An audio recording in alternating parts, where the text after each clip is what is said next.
Hey, welcome to Algebra 2. Today's lesson is 1.4 Family of Functions.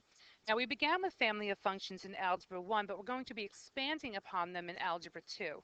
So it's really important that we're able to look at an equation and be able to kind of visualize in our brain what it looks like. Believe me, that will be such a big help for you, and be able to recognize some of the key features, whether it opens up, does it open down, does it bounce on the x-axis because it has a double root? Like, there's certain things we need to know.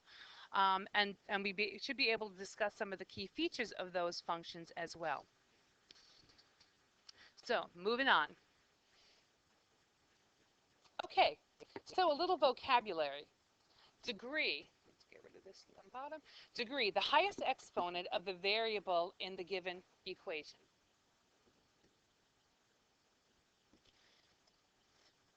So I think you know a degree is basically like that highest exponent. So if you have x squared plus 2x plus 1, the degree of the equation is 2 because it's a quadratic. The domain of the values of the inputs are the x values of the function, the range of the y values. The set notation is basically using brackets. So you'll have square brackets. If it's a closed interval, you'll have rounded brackets or parentheses if it's an open interval. And set builder notation just uses x with that line that basically means such that negative 2 is less than or equal to x, which is less than or equal to 7. You can also read that as x is greater than or equal to negative 2, yet it's less than or equal to 7.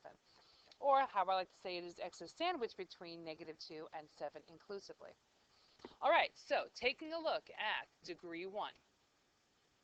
Obviously, we have linear functions here.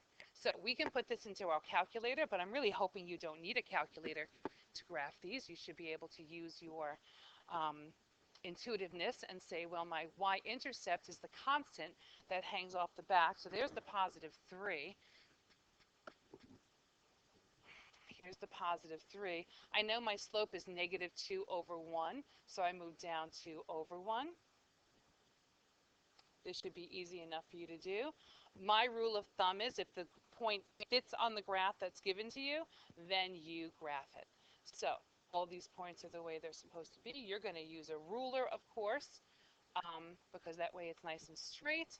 And we always make sure that we label. The rule is if you have more than one equation on a set of axes, you have to label.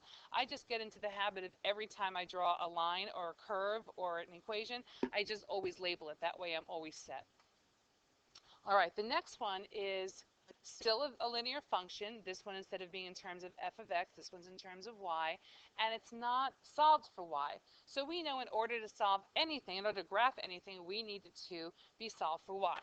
So we're going to take our x minus 2y equals 4, and we're going to minus x from both sides. So we get negative 2y is equal to negative x plus 4. Again, I tend to put things into y equals mx plus b form. Divide everything by negative 2, and y is equal to negative over negative is a positive. There's a 1 hiding here, so it's 1/2 x minus 2. So minus 2 and up 1 over 2.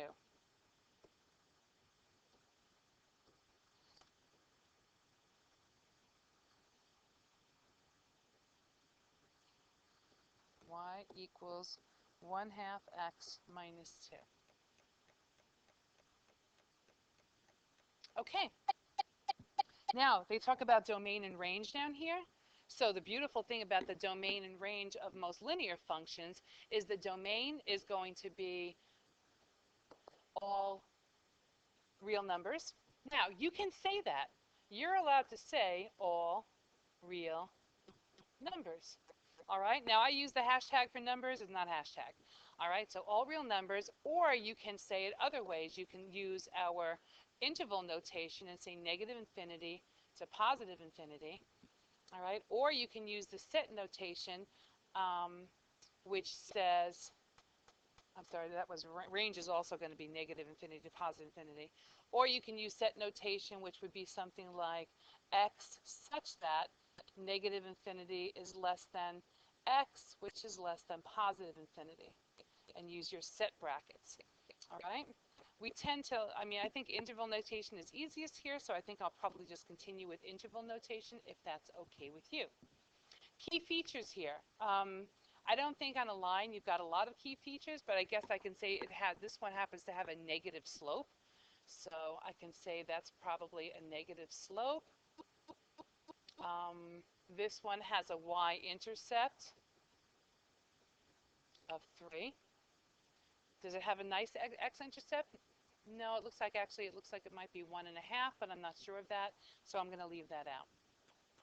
All right, same thing with domain and range here. It's the same domain and range that we had here, so I'm not going to rewrite that. And the key features, probably the only thing different here is this is a positive slope.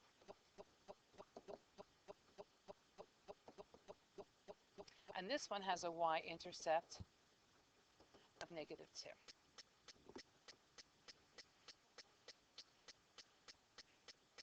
Look good? And again, if I'm going too fast, you just pause it and catch up with me.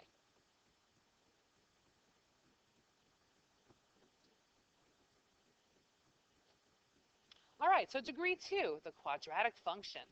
So the beautiful thing about this is all about using our calculator.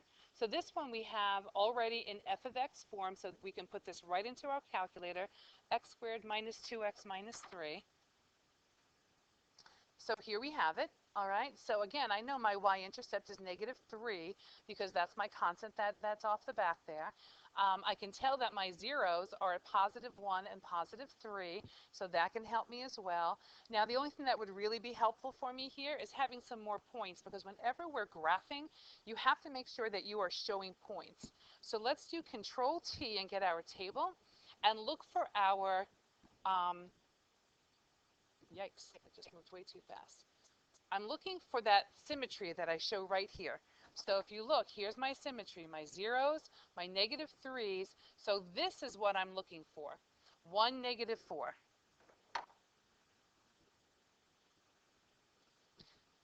Now again, I want to make sure that every point fits on here. So if I just go down one more, I can see how 4, 5 also fits on my graph. So let's take a minute and let's graph these points. So let's go back to our graph and plot these points. So we had our vertex is always the one I start with. So +1, -4. So that's the one I always start with as my vertex. So it's 2, -3. It's 3, 0. And it's 4, 5. And those are the points that fit on the graph that's given to me. So if I've done it right, I should be able to mimic this on the other side, which is perfectly right. And now I'm going to connect with a nice curve, no lines, no ruler here. Go past that last one, put our arrows, y equals x squared minus 2x minus 3, and that's what that one looks like. All right, I know my leading coefficient is positive, so it opens up, something that we talked about in Algebra 1. So let's talk about before we talk about the key features, let's talk about the domain and range.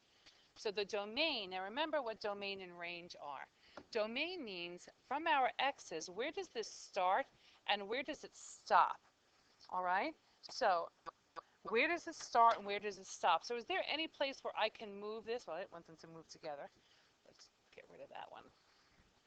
So does this start anywhere? This is not nice. There we go. That's what I wanted. Does this start anywhere specific over here? And the answer is no, because this arrow up here means that it's going to keep moving over and over. And the same thing goes on this side. It's going to keep moving over and over and over. So my domain here is going to be -infinity to +infinity. And notice when I write in interval notation, the -infinity and +infinity is in rounded brackets, okay? And the range is a little different for this one because the range is where is it going to stop, start and stop. Now this one does have a starting point. This one has a starting point that's right here for our y's. So it starts here at -4 and then it moves up, up, up, up, up, up, and because those arrows, it's going to keep moving up. So our range is actually going to have a lower bound So we're going to have a square bracket here because it begins at -4, but it goes on to infinity. So we're going to put our infinity sign there. So key features. One of the biggest key features here is our vertex or our turning point. So our vertex, also called our turning point, is going to be 1, -4. That's where this particular function goes from a decreasing function to an increasing function. All right, so vertex is here. What else do we know? We know it opens upward. And something else I think that we can also say is our zeros. Zeros are kind of important, so our zeros are at -1 and +3. Zeros are at -1 and +3. Now, I'm not going to put them into set brackets. I'm not going to put them into parentheses. I'm just going to leave it like that. You can put it into only into set brackets like this, but it is totally not necessary. You can just leave it the way it is. Take those away. Oh, I put the zeros here. I'm sorry. I should have put them down here. If you put them up there, don't fret about it. All right, so then you're going to do the same thing for the next one. So give me a second. I'm going to pull it up. We're going to make this one real fast.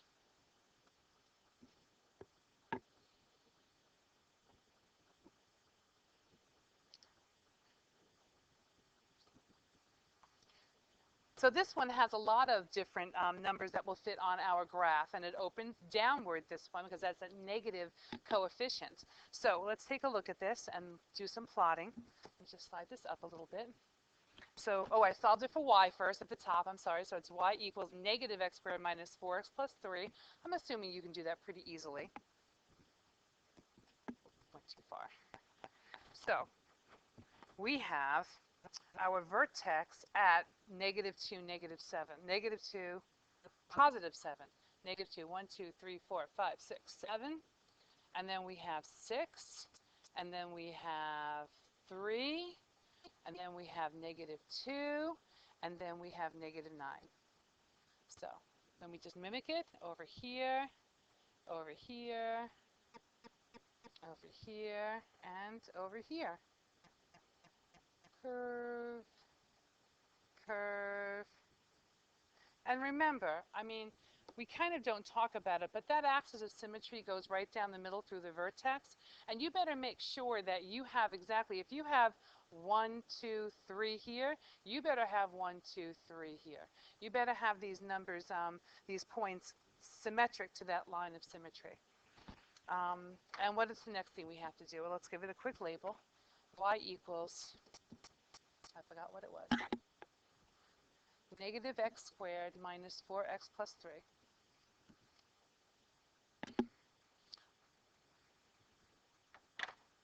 Oh, and now let's go down here to domain and range.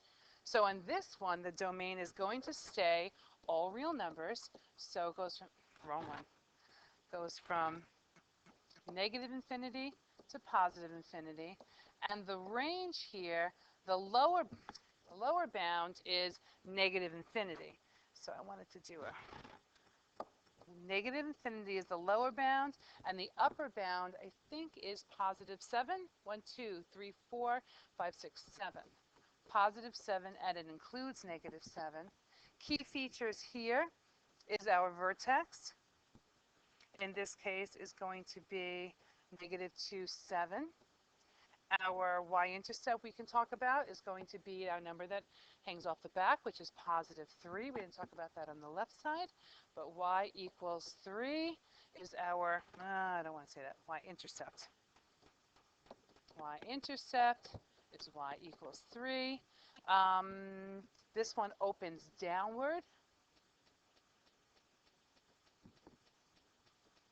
And this one doesn't have nice zeros. So we're not going to mention the zeros here. One's positive, one's negative. We can find the zeros better using the Inspire, but we're not going to, that's a whole nother lesson. So hold the phone there. So let's go through and get some of these other ones graphed really quickly and look at the key features of them and get through this lesson pretty fast. All right, so the cubic. And if this is okay, I'm not even going to pull it up on the calculators anymore. I'm just going to maybe put a table down for you and then graph the points.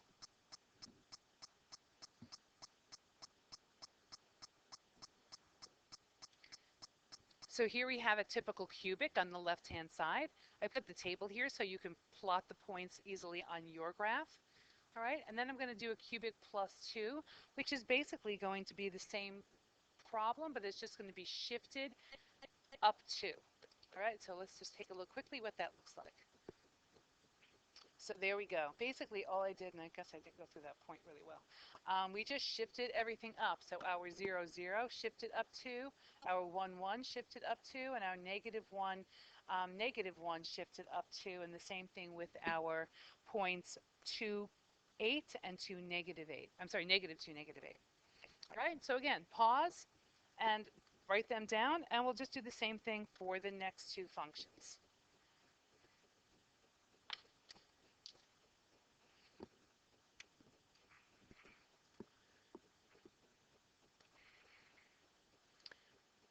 So degree 4, they're pretty cool. So we'll take a look at what these look like. When they open up, they look like a W. And when they open down, they look like an M. Pretty cool. So let's see what they look like. So here's examples of a positive coefficient, positive leading coefficient on the left. So these are the points. So it's kind of hard to see sometimes when you plot the points. You have to kind of use your calculator as a guide. And I'm sorry, the one on the left, I thought I left enough room for the 16, but I really didn't. So I just put the 16 above the axis there, and that's sort of what that one looks like. Like I said, when it's a negative leading coefficient, it looks like an M, and when it's a positive leading coefficient, it looks like a W. All right? So that's what a quartic looks like. So pause, write these down, and meet me at the next one.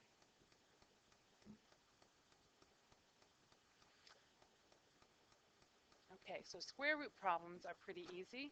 We know we don't have negative coefficients here. So the square root of 0 is 0. The square root of 1 is 1. The square root of 4 is 2. 4, 5, 6, 7, 8, 9 is 3. So this is what a square root equation looks like. And we didn't talk about the domain and range of the last one, but the domain and range of this one are kind of important. So domain and range of this one, your domain is going to be x is greater than or equal to 0, and your range is going to be the same thing. Y is going to be greater than or equal to 0.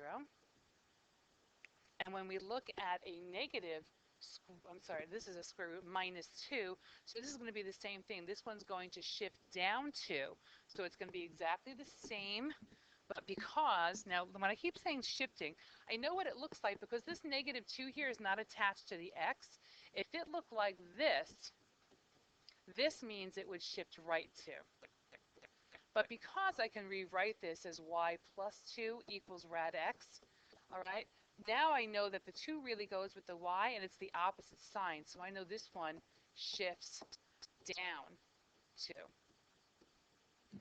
So that's how I'm able to look at it. So it shifts down 2 from this one. So it should be here, here, at 4. 1, 2, 3, 4, it should be at 0. And 5, 6, 7, 8, 9, it should be here. So this is what this one looks like. And again, this changes a little bit because I know my domain here is going to be still x is greater than or equal to 0, but my range is going to be y is greater than or equal to negative 2.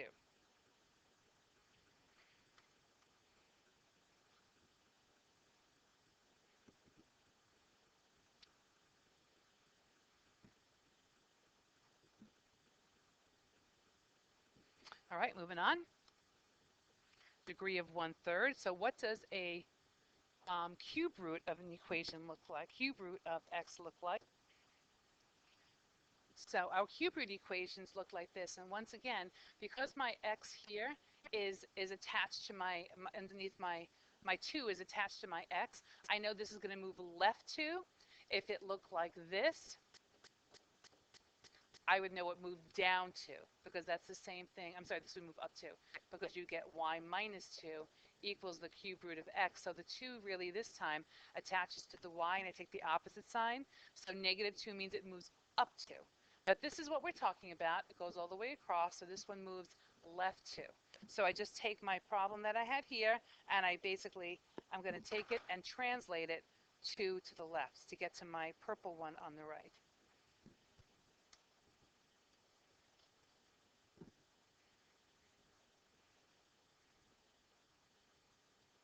Okay, exponential equations. So these you should be kind of familiar with. So when it's 1, when it's 0, it's 1. When x is 1, it's 2. When x is 2, it's 4. And when x is 3, it's 9.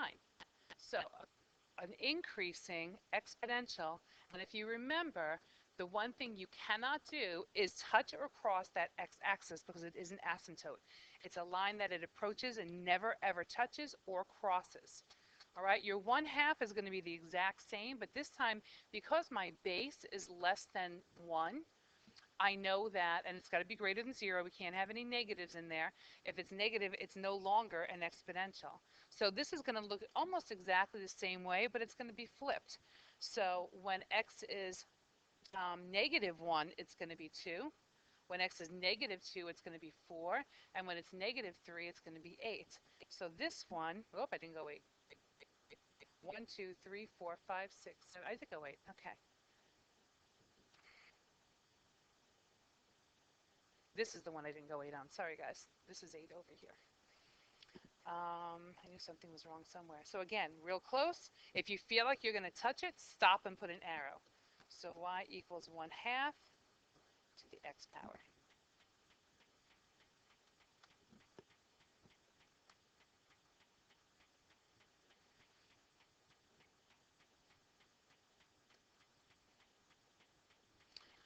Absolute value functions. So this is just going to be our nice y equals x lines and y equals negative x, because we know that the absolute value means that we haven't talked about domain and range again for these. I'm kind of running out of time here. I want to make this as fast as I can. So why don't you talk about what the domain and range are, and we can go back and discuss it again. So this, again, because the y is attached, this is going to be shifted down to 1, 2, 3, 4. So it's going to look something like this. Y equals absolute x minus 2.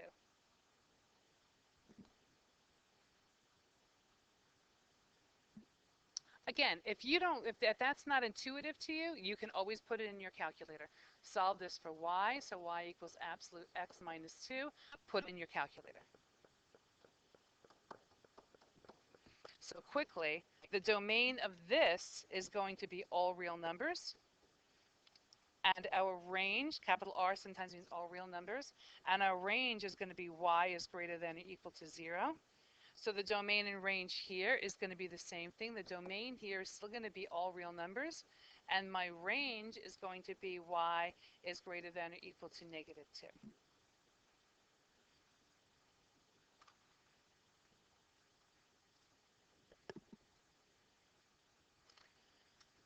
So we really haven't talked too much about the key features of these, but I think that you can actually take a few minutes and figure out what the key features are.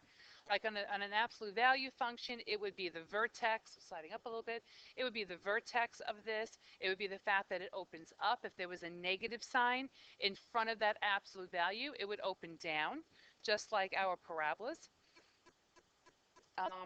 What else is important? I guess really those are the only two key features for this one. We didn't talk about domain and range for this one, so just going backwards. My domain here is going to be all real numbers, and the range is going to be y has to be greater than 0. It's not going to be equal to 0. It doesn't hit 0. All right, and basically we're going to have exactly the same domain and range for the one on the right.